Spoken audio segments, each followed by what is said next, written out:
But there is a lot happening in the run-up to 2020. President Trump again now threatening to shut down the southern border this coming week. That's right. At Mar-a-Lago yesterday in the afternoon, the president came out, and he's looking at the numbers on the border. He's looking at what's happening down there. Ed's going to break some of those down in a moment. But he said, if we're not going to build that wall, if we're not going to get smart policies, I might have to close it. Take a listen to the president. You see what's happening to women. You see what's happening to children.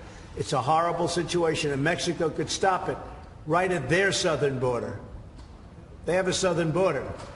And they have a border that could be very well structured. It's very easy for them to stop people from coming up, and they don't choose to do it. Well, we're not going to give them hundreds of billions of dollars and tell them that they're not going to use their strong immigration laws to help the United States. So there's a very good likelihood that I'll be closing the border next week, and that'll be just fine with me. So closing the border, I mean, that could mean major ports of entry. That could be stationing more troops even further forward on the border. We don't know exactly what those details would be, but clearly a president frustrated by the fact that there's even more caravans coming. We're hearing reports of today from Mexico. Mexico hasn't done really anything about that. He's had it with Mexico because Mexico has a really tight border security policy when it comes to its own country, but then suddenly when it comes to us, they don't take it very seriously. So you have him, you have Secretary Nielsen writing a letter to Congress actually supporting what the president has said about the severity of this issue. The letter reads, to cope with the overall volume of arriving migrants, a resource surge is needed throughout the system to ensure efficient throughput and proper care. DHS requests immediate assistance from Congress, including emergency resources and specific authorities to cope with the escalating situation. So I'm just wondering how many people it's going to take. If you don't like the president, you don't want to listen to what he has to say, okay, you don't listen to him. Then you listen to the Border Patrol agents, you listen to folks that are at the border who are working to help protect us. You don't want to listen to ICE, you don't want to listen to them. Okay, now Secretary Nielsen is sending a letter saying DHS is going to have to help out. We don't have sufficient resources. We're having to release people without even managing and filtering them properly. So I'm just wondering at what point the media is going to say enough people have weighed in on this. This actually is a crisis and is a problem that has to be acknowledged. It's a good question. In the letter, Ed, she wrote, we're in a free fall, in a system-wide meltdown. Those are not light We wanted to break that down for us. I'm going to go over to the touchscreen because when the administration says it's in a free fall, basically, and this is a crisis, Democrats have said again and again that it's a manufactured crisis. Look at the numbers, and you be the judge whether it's manufactured or not. Here's a border crisis by the numbers. 100,000 plus border apprehensions possible in March alone. This is from Customs and Border Protection. Look at this. Over 136,000 people apprehended in the first 4 months of fiscal year 2019 that started back in October. Why that's significant is that's the same number that was apprehended for the entire previous year. So that's over just 4 months. So that gives you an idea that we are surging far beyond where we were last year. Move on to that. An increase of 338%, that jump in migrant family apprehensions in fiscal year 2019 alone. 12,000 plus immigrants in the Customs and Border Patrol custody this week. This week alone, 12,000 plus. So this is the border crisis by the numbers. This is not the politics. These are the actual facts. And what's fascinating is, Jed just pointed out what President Trump's Homeland Security Secretary is saying. So you might say, well, that's politics. That's what the Trump administration is saying. No, the Obama administration, their Department of Homeland Security Secretary, Jay Johnson, he calls it a crisis. Watch. My staff will tell you if it was under 1,000 apprehensions the day before, that was a relatively good number. And if it was above 1,000, it was a relatively bad number, and I was going to be in a bad mood the whole day. On Tuesday, there were 4,000 apprehensions. I know that 1,000 overwhelms the system. I cannot begin to imagine what 4,000 a day looks like. So we are truly in a crisis. We are truly in a crisis, says Barack Obama's DHS secretary for 4 years. He said if we had 1,000, that was a crisis. Today we have 4,000. Last year was a day. Last year was a record. This year, in the first 4 months, we've already beat last year's record. Right. It's undeniable to see that what's happening at the border right now is a crisis.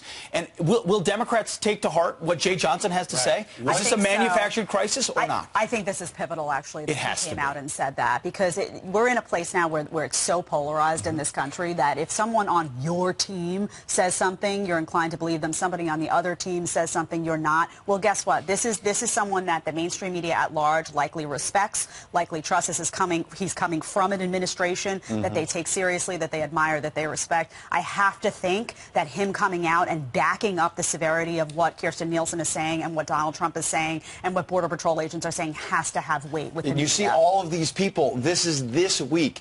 Those are pictures in Mexico trying to come across the border into America. The pictures before that we were showing in Texas. Here in America, people behind these fences who come across, we're bursting at the seams. And think of the agents. Think of the agents. You go from 1,000 to 4,000. That's like asking a baseball player to go from 9 innings to 36, or Tiger Woods to go from 18 holes to 72. They would look at you and say, "What are you talking about? You changed the whole game on me." They've been vilified, though. And the other networks never ask them. Well, we will be drilling down all morning. It's You're not going to get it anywhere else. Tom Homan, the retired ICE director, he's coming up later this hour, in fact, to get us more facts. So Mexico's tough. They can stop them, but they chose not to. Now they're going to stop them. And if they don't stop them, we're closing the border. They'll close it, and we'll keep it closed for a long time. I'm not playing games. All right, the Homeland Security Secretary under President Barack Obama, Jay Johnson, says we do indeed have a crisis at the border. By anyone's definition, by any measure, right now we have a crisis at our southern border. According to the commissioner of CBP, there were 4,000 apprehensions in one day alone this past week, and we're on pace for 100,000 apprehensions on our southern border this month. That is by far a greater number than anything I saw on my watch in my 3 years as Secretary of Homeland Security. When you were running Homeland Security, what was it? What was the average? The number tended monthly to be somewhere between 30,000 40,000. The high on my watch was May 2014 when it reached a little over 60,000. And as I said, we're on pace to reach 100,000 right now. And that's a crisis not only in Central America, the poverty and violence, but it also overwhelms our border security officials and their ability to deal with it, and it overwhelms communities on the border, on the Mexican side and on the U.S. side, and their ability to absorb those kinds of numbers coming into the country. So the president has said Mexico doesn't appear to be helping us in any regard. The Mexicans say that the contrary, but he wants the border shut down. What do you think of that? Well, first, we had a spike in illegal migration in 2014. It wasn't nearly as high as it is now. But one of the ways we dealt with that was to get the Mexicans to help us on their southern border with Central America, which is a more discreet border. And the numbers remained pretty low for about a year after that, a year and a half, and they started to creep up again. Now, the president argues that the new government is actually giving him lip service in this regard. Well, I believe that the answer is to work constructively with the Mexican government and encourage them to do more on their southern border. Now, when it comes to our border, you cannot simply close the border. That's a little like saying, I hereby decree that it will stop raining. You can arguably try to close the ports of entry, but you got to realize again, El Paso and some of these other the bridges in Laredo, El Paso, and so forth. Now, you got to realize for months we've been telling migrants, go to the ports of entry if you want admission to the United States, if you want to apply for asylum. You close the ports of entry, you're simply driving illegal migration away from the ports of entry and crossing our land borders in places where it's much harder for our border security to detect and identify who's crossing. And simply closing the ports of entry, assuming the president has the legal authority to do that, would probably do more to hurt legal migration and commerce on our southern border. So the president argues, though, that it would do more to hurt Mexico. He's well aware, we're told, I guess he's been briefed by the San Diego mayor as a Republican who's concerned about the commerce impact of that, to say nothing of relations along the border to Tijuana, but that something's got to be done. And we will have an economic impact, but for Mexico it will be much more severe, and that's what he wants, you say. Neil, there are no easy solutions to this problem. People in Washington want quick fixes. They want a legal lever to pull, an executive order to sign. There are no simple answers to this problem. I'm convinced that we have to address the poverty and violence in Guatemala, Honduras, and El Salvador, the push factors that drive illegal migration. Our Congress several years ago got started on that by appropriating $750 million to deal with that problem, with a lot of strings attached, obviously. The money's been going in the wrong direction. I think it needs to go up, not down. And people I talk to in DHS say that the modest amount we have appropriated is beginning to make some difference in Central America. So we just simply have to keep at that and keep at a sustained effort at addressing the underlying push factors, because frankly, there's no level of border security you can throw at this problem as long as the underlying conditions in Central America continue to exist. Well, as you know, sir, the president says just build a wall. He said it's already an emergency at this time. He's been able to deal with a potential override of his veto that failed. So he's going through with this. What do you think of that? Well, there's always more we can do for border security in a smart, bipartisan, apolitical way. More surveillance, more roads, more planes, more barriers, more fence, more wall in the places so you're open to more wall? I am open to anything that fortifies our border security where it makes sense. Does it make sense to build a 30-foot wall on top of a 10,000-foot mountain? No, of course not. But it seems like many in the Democratic Party, sir, are reading it as the president trying to seize this as an excuse to declare an emergency to get his way, but they're not open to a wall at all. They don't think it's necessary. Neil, we have to avoid black and white characterizations, whether it's President Trump or the Democratic Congress.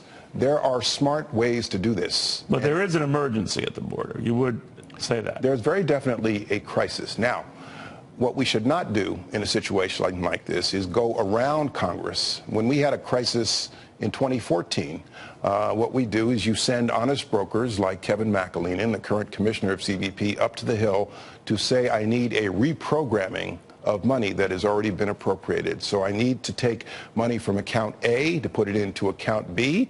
Congress objects, or they say yes. That's the way it's supposed to work. We should not be invoking national security, national emergency authorities to effectively go around Congress, because Congress will find a way to take it away from you next year when you need it for something else. So, well, the president's distinction here, as you know, Secretary, is they just don't see this crisis as you described it at the border. I'm going to have to take matters into my own hands. And they're saying he's overplaying. I find it very significant that last year, and then again this year, the Republican-controlled Senate came back with money for border security that did not include anything, or little if anything, for an actual wall. And so even the Republican-controlled Senate realizes that there are smart ways to do this. There are smart ways to support it. Now it's changed a little bit. So the president's calling the tune, right? Well, look, you go to Congress. This is the way it's supposed to work. This is the way the Founding Fathers prescribed it. You go to Congress and you make your case for why you need money for a certain priority. That's the way we did it in the prior administration. That's the way we did it when we had a crisis in 2014. But if the Democrats don't see it the way you just defined it, sir, the president's saying, I'm wasting my time trying to go through them and with them because they're, for whatever reason, Neil, I worked with a divided Congress, too, when I was in office. This is not new. You make your best case, and Congress should realize the problem. We need to talk. Did you make a case for more funding to prevent a crisis at the border when you were homeless? More funding for border security when we had a spike in 2014. More funding to deal. Yes, more funding to deal with the Ebola crisis in the fall of 2014. Well, that was a case where President Obama did declare an emergency to get that. More funding to deal with the long lines at airports, to fund TSA in the summer of 2016. So there are ways to do this. You don't end run Congress. But on Ebola funding, the president did to declare an emergency because he felt it was important enough to do that, right? Well, he had adequate statutory authorities. You don't think President Trump on this does? I believe that the statute invoked is trying to fit a square peg in a round hole. There are ways to do this, and you make your case to Congress for why there's a crisis. And there is a crisis on our southern border right now. And you do it through a conventional reprogramming, and you get the resources you need to address the crisis. There are answers to this problem. And if we can strip away the politics and the emotion, they can be obtained, Neil. Easier said than done. Secretary, thank you very much for stopping by. Thank you.